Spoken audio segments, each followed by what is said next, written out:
We are following some breaking news tonight from the federal courthouse. One of New Orleans' biggest names in banking, Ashton Ryan, was indicted less than an hour ago. He was charged with 44 counts of bank fraud and conspiracy, and eyewitness investigator David Hammer has been following this big case.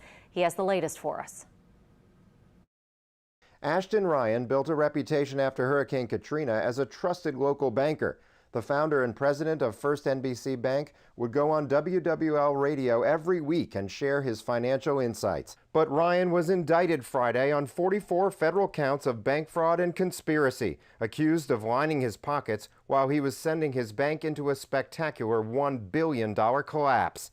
Ashton Ryan Jr. started First NBC Bank in 2006, took it public on the NASDAQ exchange in May 2013, and built $5 billion in assets before the bank's spectacular collapse in April 2017.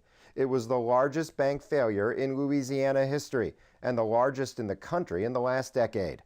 Prosecutors have already built a sweeping case against Ryan, Bill Burnell, and Robert Calloway, two other former bank officers who were also indicted Friday. Prosecutors allege Ryan approved bad loans, and he and Burnell knowingly approved falsified financial records so they could lend even more money, then hid the borrowers' overdrafts and late payments from the bank's board of directors. Prosecutors have already reeled in guilty pleas from 3 borrowers who admitted conspiring with Ryan to commit bank fraud: Slidell contractor Jeffrey Dunlap, the bank's attorney Gregory St. Angelo, and New Orleans developer KENNETH Charity.